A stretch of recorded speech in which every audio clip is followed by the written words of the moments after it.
Well, let's go ahead and get started. Hello and welcome to this DSM Forward event. The event's presented by the Greater Des Moines Partnership, and we thank you for joining us today. It's part of our DSM Forward series. Our goal with this series is to help business leaders connect, share information, and resources related to moving forward in this time. We've published a series of playbooks that are available at dsmpartnership.com/DSM Forward. We encourage you to take a look at those when you have a moment. Today, I am joined by two people from Mercer Corporation, Amber Lewis, Principal Life Life Absence Disability, LAD. I see why you have an acronym, Amber. Market Practice Leader, and you're out of Houston. Mm-hmm. And Rich Glass, attorney, and I'm going to just say RRG leader, Rich, if that's okay, since we got the titles up there. And did you say you're out of Denver, Rich? Is that right? Dallas, actually. Dallas. Well, I got the D right. I'm sorry. Yes, no worries. All right. Well, thank you both for joining us. We really appreciate it. So to the audience, thank you for joining us. If you would, mute your microphone. If you don't need your camera, go ahead and turn it off. But please open the chat window. We'll be using the chat to take Q&A questions today.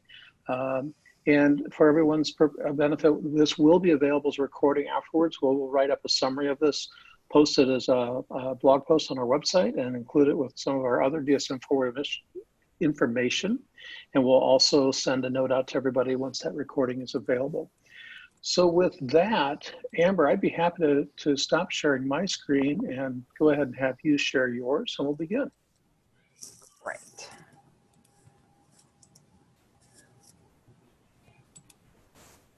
Can you see my screen? I just want to make sure it's displaying correctly since we've got multiple screens here.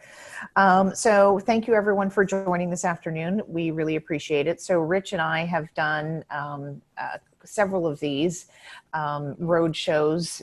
So we're pretty used to, interacting with each other and sort of playing off of each other. So if questions come up, feel free. We want this to be a dialogue.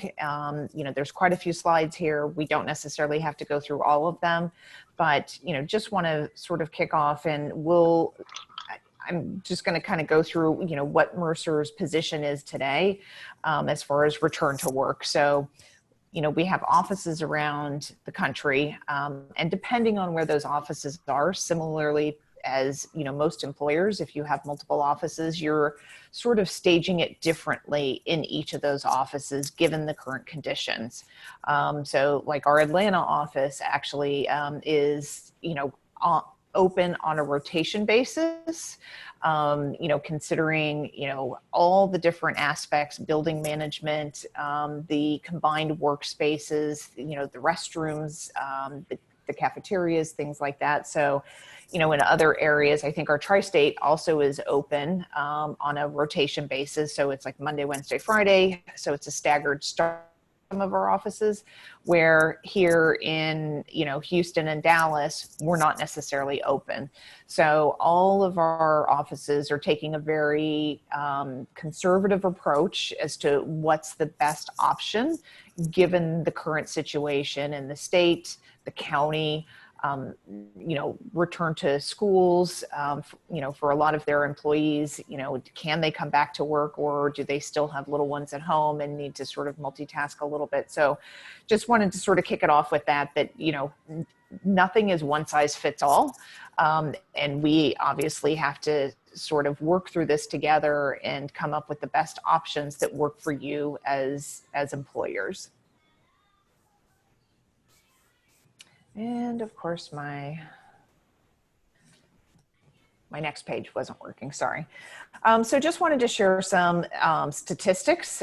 These are from earlier in the COVID period, but obviously it has a lot of really good information about labor cost reductions, employee support, paid leaves, health benefits, and what other groups are doing. So this is a good sort of litmus test. If anybody wants to look through it and understand what others are doing, we'll certainly make this material available to you after this presentation. So you can see across the board, employee support and the paid leaves and health benefits are pretty consistent. You know, but we want to make sure that, you know, one of the biggest impacts is their benefits and the financial impact. So if you look at the fourth column, you know, making sure that employees have coverage, and what is this financial impact? Because again, some schools are open, some aren't. For example, I have an employee who now has to hire sort of a tutor. So that way, when they're not in school, they have somebody online tutoring their children, you know, between that Monday, Wednesday, Friday, when they're actually in the classroom. So those are some items that you just need to be you need to consider as we sort of go through this period. Again, this is, and I know everybody hates it, sort of the new normal, but we are obviously working through it and trying to understand what's the best way to support not only business, but also the employees that are helping facilitate that business. And then we also have, in the labor cost reduction, I just wanted to kind of go through this too. Furloughs obviously have been heavily utilized by quite a few of our clients. But employers are also considering, as soon as they economically can viably bring somebody back, they will be. What we have heard too is that some employers are concerned with furloughs in that their competitors might snatch up their great employees too. So there's, you know, a little concern over competitiveness, which I think is healthy as well, but that's also something to consider as we kind of go through this period. All right. My technology, my apologies, is being a challenge. So hold on one second. There we go. All right, I'm going to kick it over to Rich Glass. He is our compliance guru and keeps up with everything and keeps us honest and on track. So Rich, go ahead. Thanks, Amber.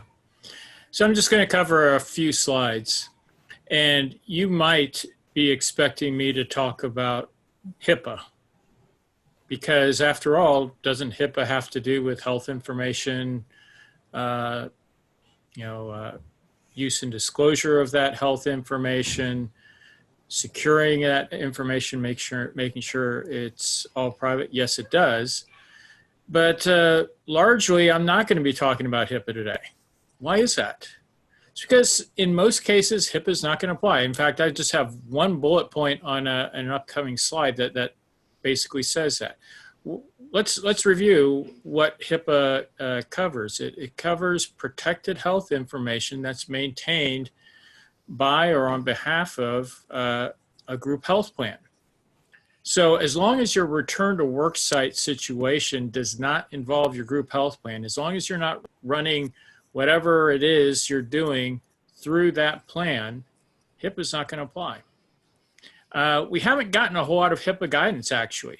Back in February, the Department of Health and Human Services issued a bulletin, rather brief as those things go, and essentially reminded everyone of the major use and disclosure rules under the privacy standard, including a reminder that a covered entity, which would be your group health plan, not you as an employer, may disclose PHI, protected health information, if there's a serious or imminent threat to the health and safety of that person or others. And they said this could potentially apply to COVID-19. So what does all that mean? That means that we're not going to look primarily to HIPAA when we're talking about return to worksite issues. Who are we going to look to? We're going to look to the Americans with Disabilities Act, which you may have heard celebrated its 30th anniversary recently. How does the ADA come into play? The ADA basically governs the employer-employee relationship when it comes to disabilities and things that might elicit a response about a disability. Therein lies the rub. It includes medical exams.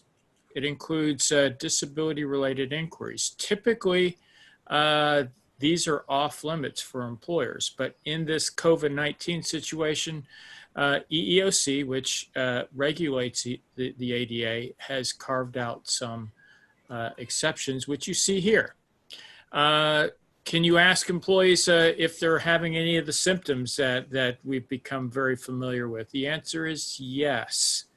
You can, but you've got to make sure that those responses are kept confidentially. That means they can't be part of the same employment file. They can't be shared with the supervisor.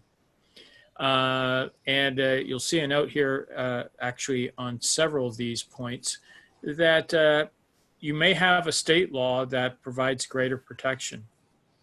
For example, if you have any employees in California, the California Consumer Protection Act may provide additional protections. Can you require temperature checks on the way in?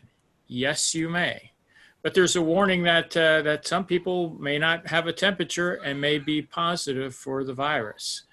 Again, this will be subject to ADA confidentiality and state requirements. Can you also test employees for the COVID-19? In fact, could you require a negative test for return to work site? Yes, you may. Again, as long as you don't submit those testing costs to the group health plan, HIPAA will not be implicated. But if you run it through your plan, then HIPAA would be implicated. Again, subject to ADA confidentiality and any state law requirements.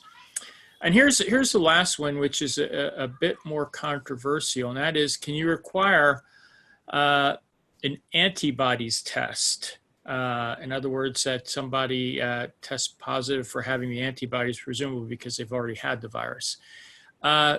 Initial thought was, yes, you could make that available, but EEOC has clarified that you cannot require it. All right, let's move on to the next slide. So let's answer 5 questions. We've got 4 questions on this slide, and I've got a 5th question that I'll pose as well, see how we do. Okay, first question is this. Can you tell somebody that you suspect to have the virus to stay home? Yes, you may. You certainly can. Whether or not that would be an unpaid or paid leave of absence is going to depend on a few factors.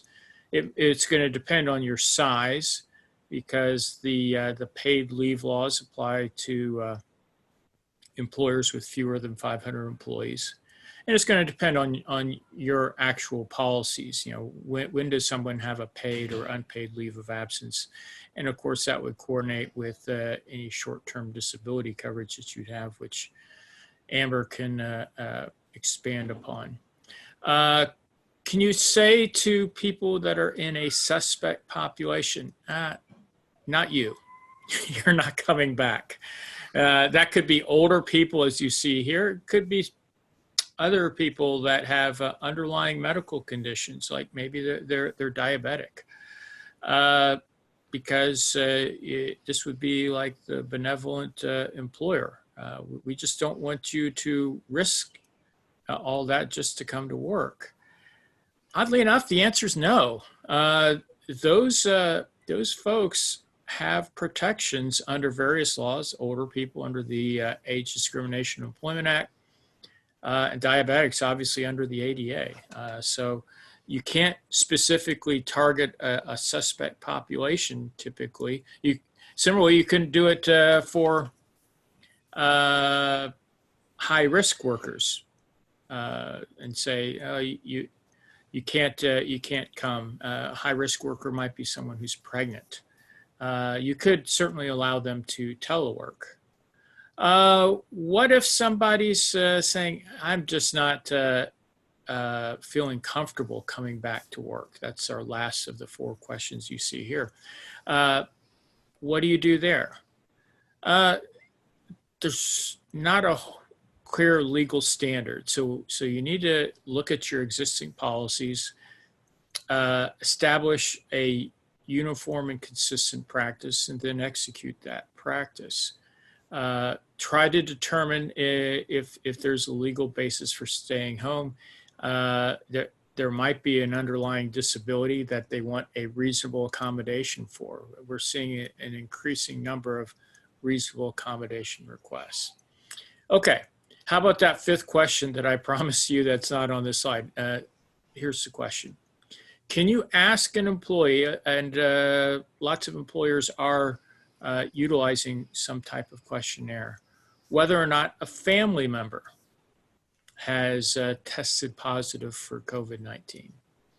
The answer is no. That's a prohibited inquiry, not under any of the laws that I've just mentioned, but under another law called GINA, the Genetic Information Non-Discrimination Act. You could certainly ask a more generic question that I think is essentially going to get you the same results. You could simply say, have you been exposed to somebody that tested positive for COVID-19? All right, let's move on to the next slide if we could. Okay, so what are the things to keep in mind as you're formulating your return to work site approach? The first and most important thing is to get everybody to chime in, including legal counsel. Of course, I'd say that I'm an attorney.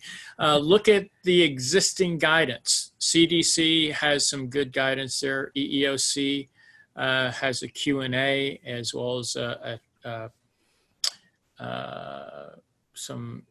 bulletin on pandemic responses. Make sure everything's confidential. Now, to the extent that you have someone who tests positive at work, HIPAA doesn't apply, but I would say HIPAA's principles are very instructive. What would HIPAA say? HIPAA would say, limit it to the minimum amount necessary to accomplish the task. And it would say, to the extent possible, de-identify the information. So what does that mean? That means if you have a positive test in the workplace, obviously you're going to want to send that person home for isolation. You're going to also want to tell people, but you don't necessarily need to tell them who it was. You could perhaps more generically say it was during this suspected time in this suspected area.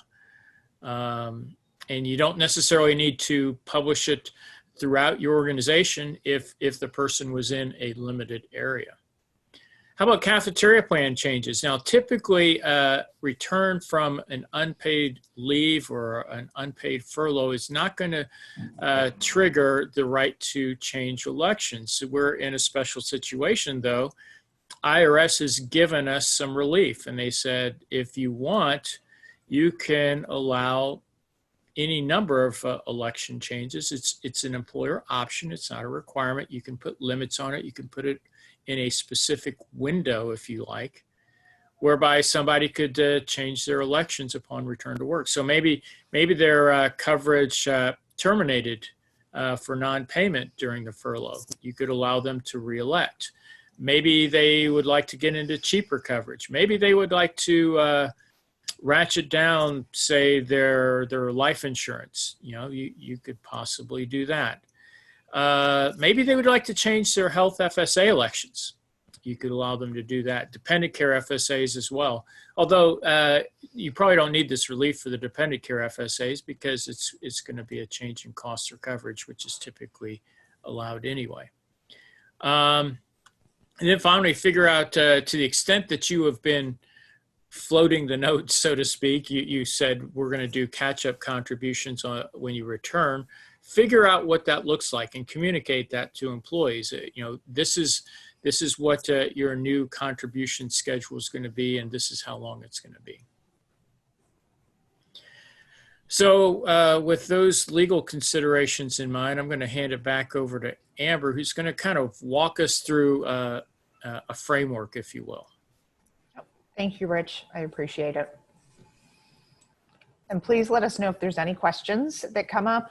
We have plenty of time to respond to anything as you think of them. So Mercer has sort of put this framework together, which is the 3 R's for recovery. So respond, return, and reinvent. So each company is sort of in a different phase, most likely, depending on your workforce, if obviously if you're a restaurant or something like that, you have a completely different plan than say manufacturing. So understanding what you need in order to move through this framework is critical in these phases. Again, this is all uncharted water. So sometimes you will start to go down a certain path and then realize maybe you need to make modifications. This is very fluid during this period. So understanding as different hotspots come up, obviously that's going to impact employees and yourselves as employers. But understanding how to move through these, I think is key.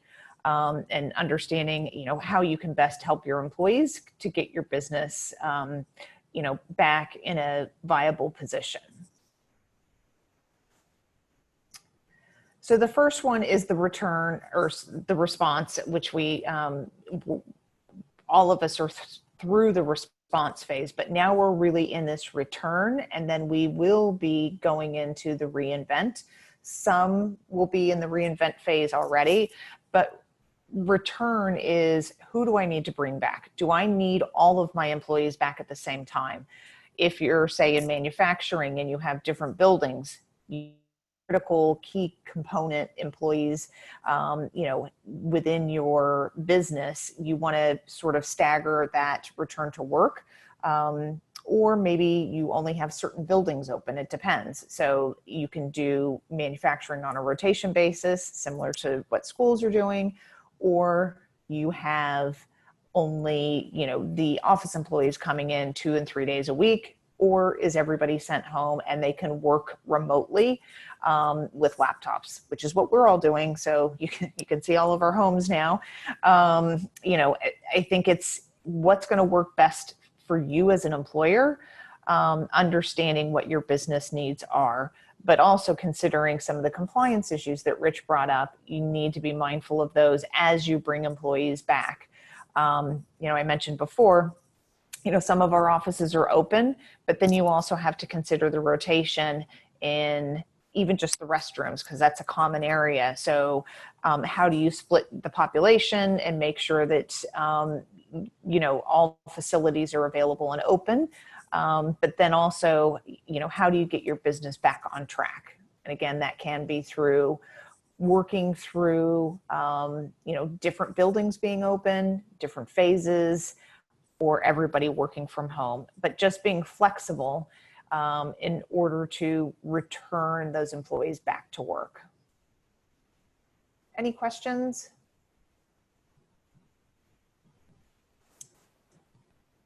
All right. It looks like there is one in the... Yep.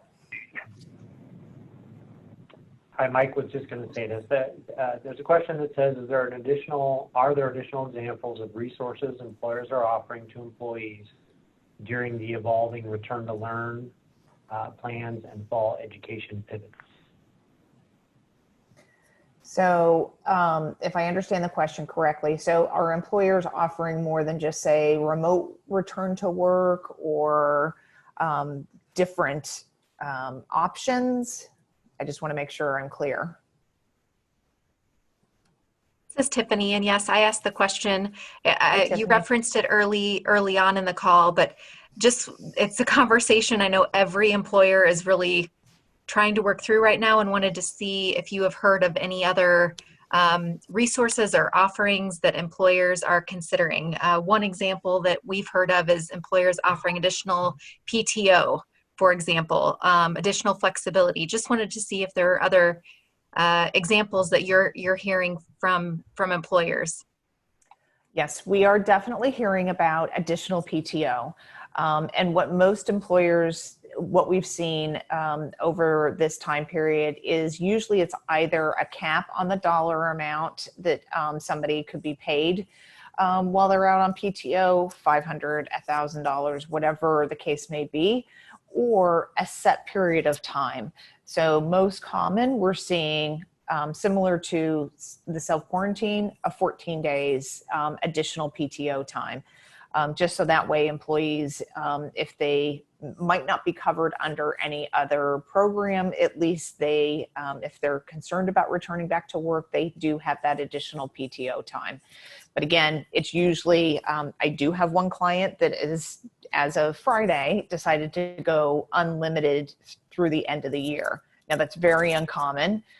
It's a very large employer too, so they have a little bit more bandwidth, but then you have to consider, you know, how does your business function and can you operate that way? Again, 2 weeks is a little bit more structured, and it helps employers get employees comfortable with coming back to work, but then also giving them a little bit more flexibility as they're working through childcare issues, maybe medical. We are seeing one additional uptick is in telemedicine, obviously. You know, telemedicine has been out there for a while, but now it's obviously very, very important for you know, a lot of employers, and we are seeing an uptick in employers offering that service, so that way their employees can still seek medical care if it's not related to COVID, but not feel like they're being exposed. And it's not a hugely expensive offering, so it's something that we have seen employers offer. Is that helpful, Tiffany? Thanks. Yes. Also wondering, specific to the fall and education, the return to learn plan specifically. So that, I think we have a new poll that's going to come out shortly. We don't have a lot of data on that today. But again, as the fall is coming up, I think we're going to receive more information. I think it's going to be, you know, we're hearing that some schools are completely opening, some are doing it on a rotation basis, some are doing it all via laptop and Zoom. So I think it just depends, and I think that's, and it can depend by county as well, obviously, and those start to present additional issues.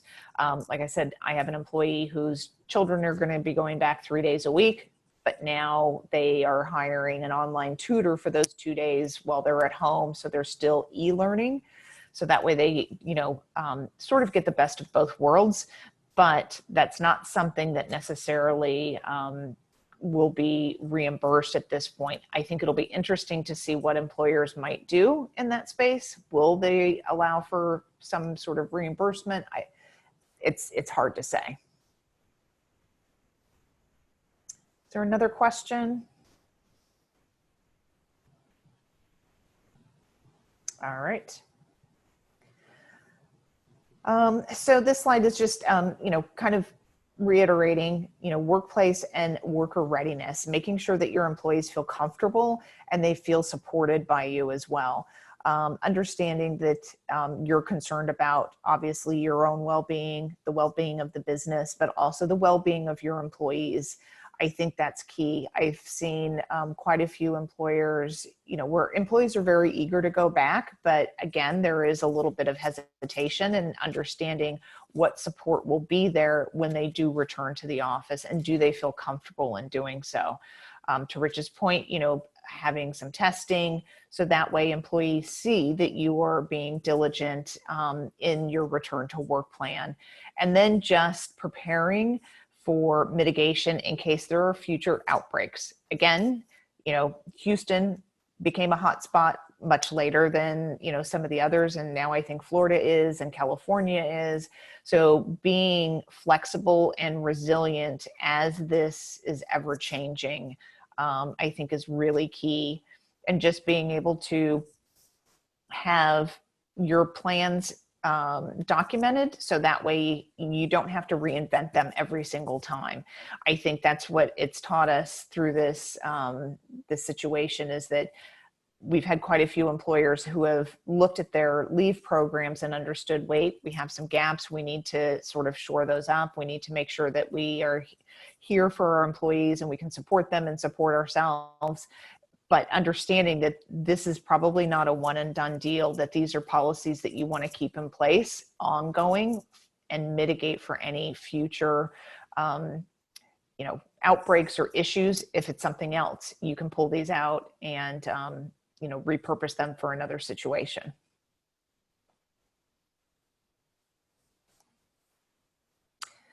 So key questions, again, just making sure that you are ready. So what do you need to do to get your office ready, your facility ready?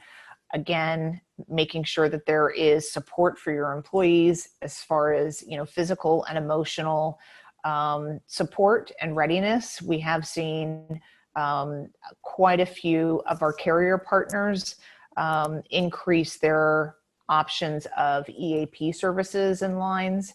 So most of them, with the life and absence and disability products, they'll give you 3 or 5 visits. But there's other benefits that they can tap into as well. And some of them have extended those 5 visits to maybe 7 or 10. So you want to make sure you're connecting with your carrier partners on any additional support. And some of these additional support items are things that you don't have to be out on claim. If you have elected the coverage, you can contact the carrier and say, I understand you have financial planning. So we've got one carrier who has a phenomenal financial planning package, Prudential, and you can reach out to them and they will help you through, understanding your finances. How can you pivot to make sure that you can pay your bills and you feel comfortable? And there's a lot of those resources out there. So just understanding what your carriers can provide to you and to your employees, I think is really important.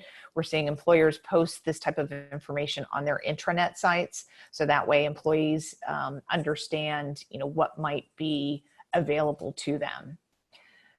And then just, again, the resiliency, just being able to maintain your business, the expenses, the costs, how long do you cover benefits while somebody's out on a leave, monitoring communications, and reaching out to your employees to make sure that they understand what the plan is. Because, and it's interesting, as we've gone through this,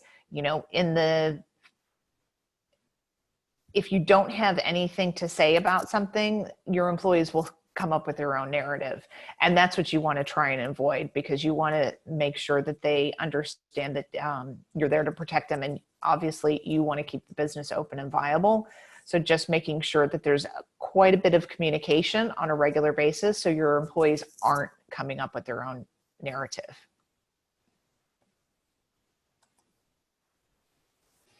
And then how can we help? So we have quite a few resources here at Mercer.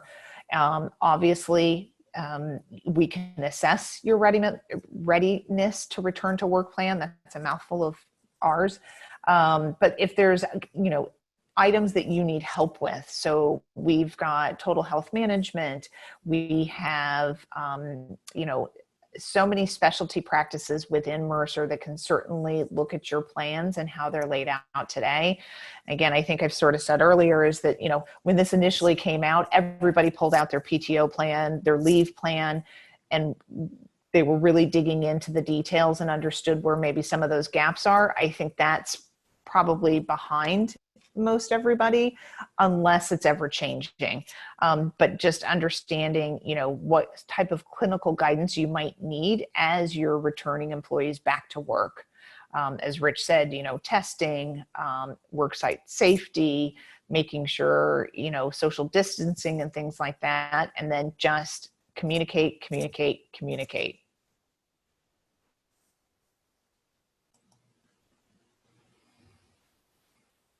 And then this is, compensation and rewards, understanding, is this new normal going to change how your business actually runs? Will there be modifications to benefits, to 401ks? Obviously, there is going to be changing, for caregiver support, and also some regulatory and compliance, which Rich spoke to earlier. But even in the space of just, return to travel with businesses.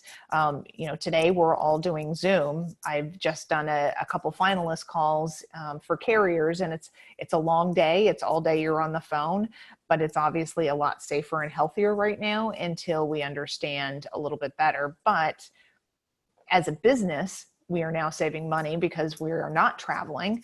We're not on planes all day. And so some of the carriers are too. So I think that might change how we engage our clients and our services for quite some time, because now we realize we can do business in Zoom or WebEx, whatever the case may be. So do we necessarily always need to be on site? Being on site with your customers obviously is more preferable, but sometimes this might be an option that actually starts to work a little bit better, especially given some of the financial constraints that businesses have been put through. They can save a little bit money and understand that they can still have a viable business.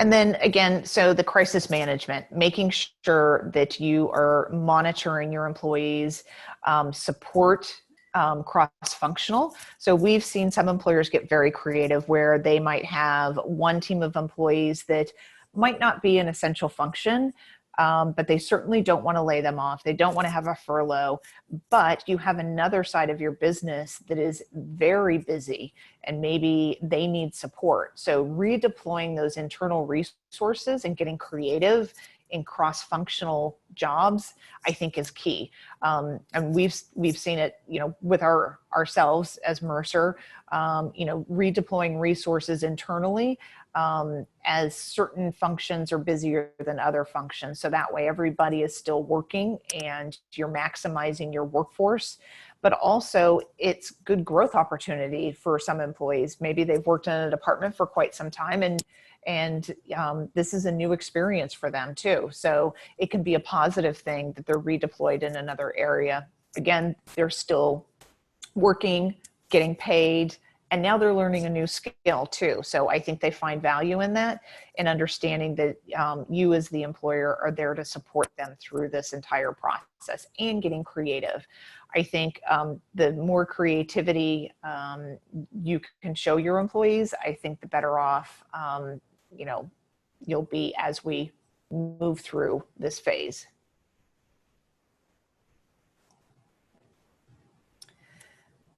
And then just, these are some key takeaways. You want to make sure, and I've been saying this throughout the entire presentation, that you engage with empathy. Your employees are in the same boat you are. Obviously, everybody has families, they have personal lives, they're trying to manage this the best they can, trying to homeschool their children, trying to be caregivers maybe to other family members, and also trying to work and maintain the benefits, the pay, and feel productive. So just making sure that those employees understand that you are there to support them through that. And then again, define who needs to return to work. I've given this as an example, so Rich has probably already heard it again or before, is I used to live in South Florida, and obviously we have a lot of hurricanes. So one of the hurricanes came through and the carrier that I worked for didn't have a backup generator in Florida or outside of Florida. So they called us all into work. They made us all go in. So 800 employees in a building, and we blew the backup generators because they didn't have a recovery plan or contingency plan for that disaster, when they should have only had maybe 15, 20 people in the building. So that way we could continue to issue checks. So thinking of those critical positions when these type of situations arise, I think is important. And then just making sure that you're, if there's anything that you can help your employees with as far as premiums, a paid leave, again, reach out to your carrier. Some are giving grace periods for paying their premiums because obviously the carriers do want everybody to continue their coverage. So they're extending. So if you have somebody who returns from a leave, standard leave, they have to pay their entire premium. Say if they were out 2 months, they would have to pay that upon their return to work. Carriers are extending that. So if it was 2 months, maybe they're making it 6 months. But just reach out to those carrier partners, your account managers, and they can walk you through what they're offering to best help your employees and yourselves. Any questions there? Obviously, we have quite a few tools for everybody. You know, Mercer, Marsh, and MMC has toolkits and all types of information that can be sent out and utilized if you so need. If I Mike, could just, I could just add, Amber, of course, I'm biased being an attorney, but I think one of the best resources out there is this annual top 10 compliance issue list that Mercer puts out every summer for the following year. So we just recently published our top 10 list for 2021. The first two issues are essentially COVID-19 related, including transitioning people back to the workplace. So you could go to the, you could just type in top 10 lists Mercer, or you can maybe click, I'm going to try to paste the URL, and maybe you can just click it before we're done. There we go. Great. Amber, we do have one other question here. The question is, are your clients' return to work plans changing with the increase in recent increase, I'm going to imply, in coronavirus cases? So again, I think, so ours has changed. So I'm in Houston. So originally we were slated to open our office on a rotation basis, I want to say the first week of July. Clearly, that didn't happen because we became a hot spot here, or hot zone, and now it's sort of indefinitely. But what they did is they sent out sort of a survey question: who would like to return to the office? Who feels, you know, some people really like working in the office and some people prefer to work from home. So those employees who wanted to return all sort of did a little questionnaire and sent that into our office leader. So then they had a listing, you know, the subset of, and I don't know how many people are in our office. So say we have 50 people in our office, 10 people said they absolutely wanted to return as soon as possible to the office when it's open. Then from that, understanding where all those employees sit. So you obviously can't have everybody in one section. So they might need to sit at another desk on different days, whatever the case may be. But given now that we are sort of a hot zone, our office is taken the approach of it's indefinite right now. We will circle back once we feel comfortable with the numbers. They're decreasing. There's no more spikes, and we'll revisit, and they'll send out the questionnaire again. Who wants to come back into the office when we open?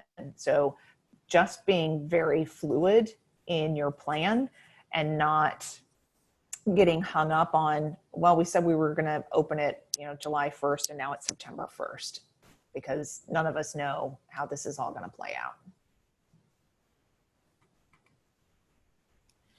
I think another way of saying it maybe is to have a uniform framework subject to local restrictions.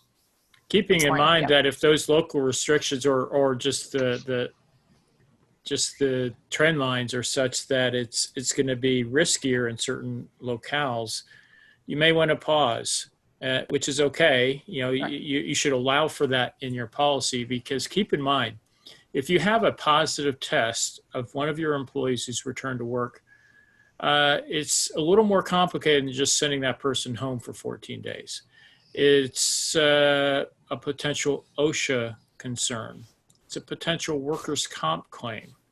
And so you want to make sure that your workplace is ready, and that you have enough in your policy to figure out, okay, what do we do if a certain situation occurs, like a positive test?